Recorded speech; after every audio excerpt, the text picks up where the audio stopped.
Hi everybody, we are moving on to plackets. Hopefully you're at the point where you have a sleeve cut out, you have your plackets ready to go, you're done with your collar and your stand, you're done with your front facings.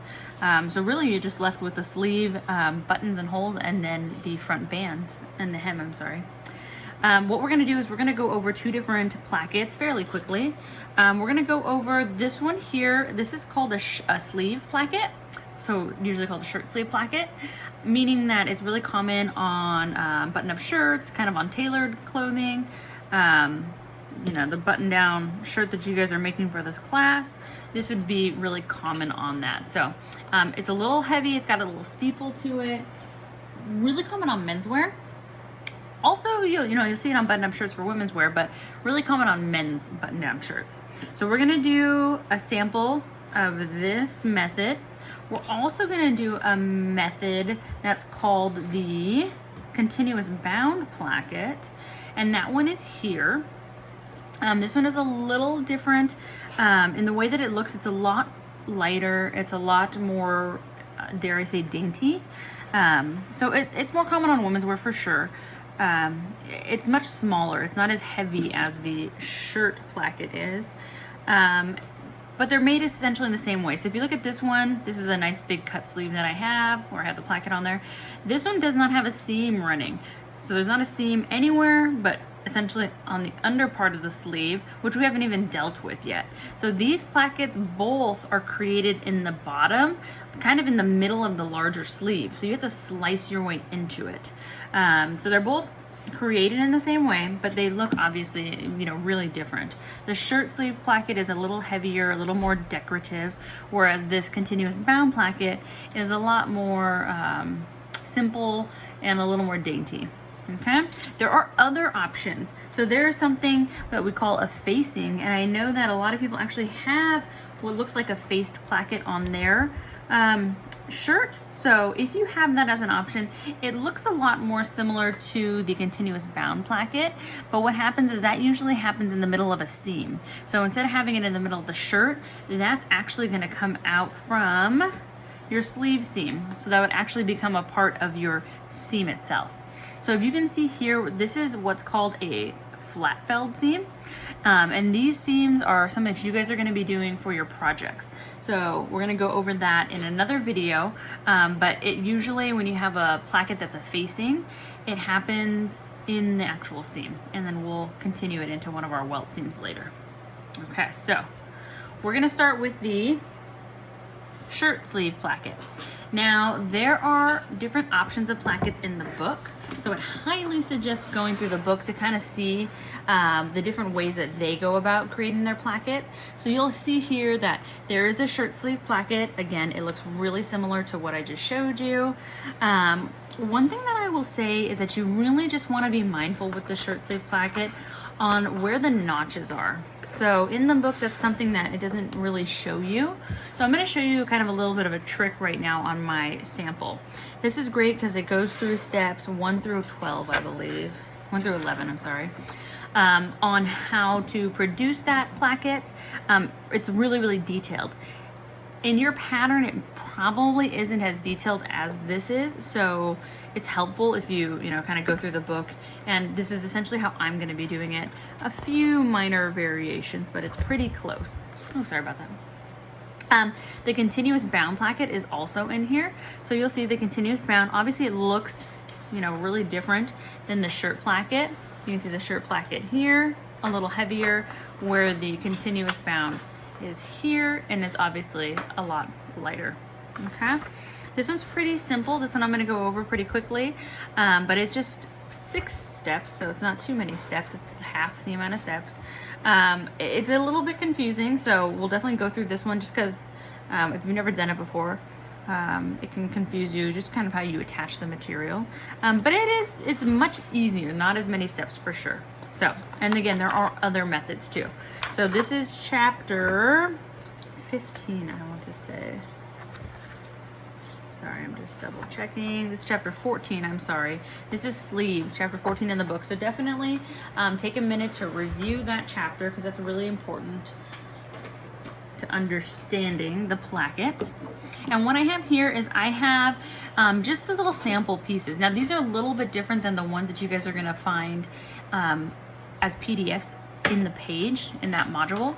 The PDFs are a little different. It's essentially just a square and then a placket piece with some drawings on it. So what I've done is I've just taken it and kind of cut it in the shape of a sleeve. And this is really just to try to help you guys kind of visualize what I'm talking about when I talk about the placket. So one thing that you really want to do is you're going to start on the wrong side of the sleeve. So again, this is why for anybody who had a plaid or a fabric that looked exactly the same on the front and the back, like a solid, if you had that, I said, please go ahead and make a big mark on it so that you can tell which side is the bad side. So if you want to use chalk, or even if you want to use, like your marking tool, give yourself an indicator somehow that this is the wrong side. Mine's not that hard to tell, but if it was a solid, it might be more difficult. You want to make sure that you're going to make a left and a right sleeve. You don't want to end up, putting them both this exact same direction and accidentally making two for the left side. The way that you can tell which goes on the left and which goes on the right, it's according to the notches. So again, I'll reiterate this quite a few times. When you have notches, there are always less on the front than there are on the back. So the front has a single notch, whereas the back has a double notch. Maybe the front has 2 and the back has 3. That is a rule of thumb for patterns. So if you see a single notch and a double, this is the front side. So what you'll also notice is that the front of this sleeve also has a notch at the bottom. This is really, really common. So you want to pay attention to this notch on the bottom of the sleeve, because that bottom notch is what I'm going to look at when I go to lay my placket down.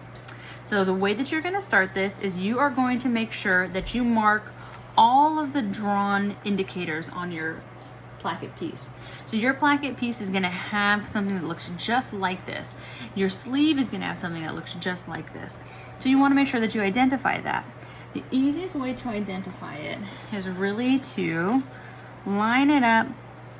And again, this would be on your big, full sleeve. So I'm just doing it to fit my little miniature sleeve here. You're going to line up your sleeve pattern to your cut fabric, and you're really just going to find the top points. Okay, so you're just going to mark those 2 top points, and then you're going to take your scissors. Oh, sorry. Kind of fell off the side there. And then you're going to take your scissors and you're going to snip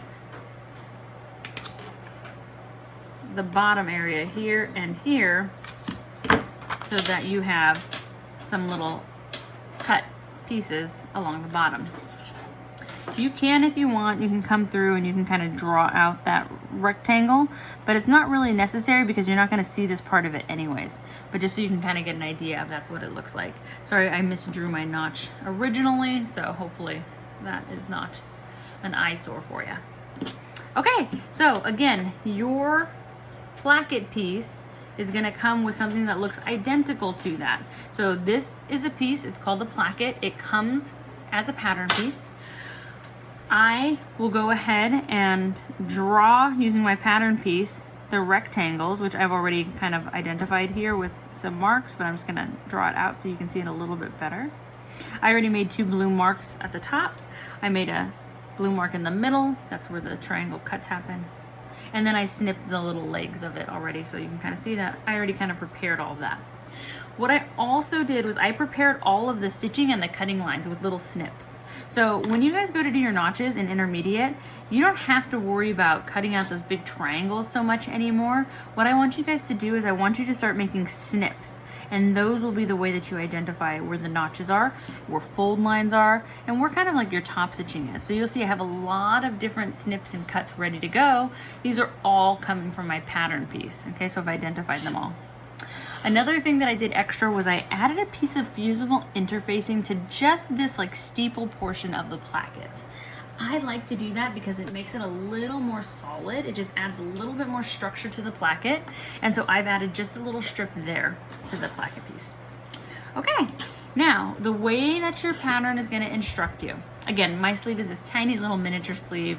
it wouldn't look like this in real life. It would be this very large, really long sleeve pattern, but I've made a little mini one. So what it's going to tell you is it's going to say to take the pretty side of your placket, matching the placket, the sewn placket area. They want you to lay pretty side to wrong side of the sleeve, making sure that your steeple, so the steeple part, is touching or close to the front notch. The reason why you have to make sure that this steeple is close to the front notch is because this is how we make sure that we're making a left sleeve and a right sleeve, and we're making sure that the placket opens towards the back.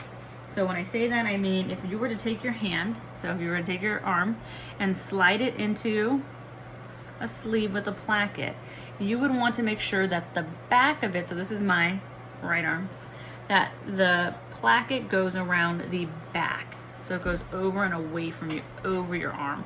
Whether you're male or female, so it doesn't really matter. It just has to go over and out. Okay, so that's how we make sure that it's going the right direction. So you can see my steeple is closer to my front notch, and I want to make sure, I'm going to take my pins and I'm going to make sure that my symbols are right on top of each other. Okay. So I'm going to go ahead and I'm going to do that. I'm going to also match the legs of my placket area, which they're perfect right now. Match that up too.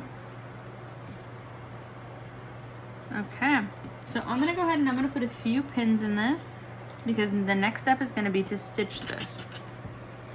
So I'm going to come in and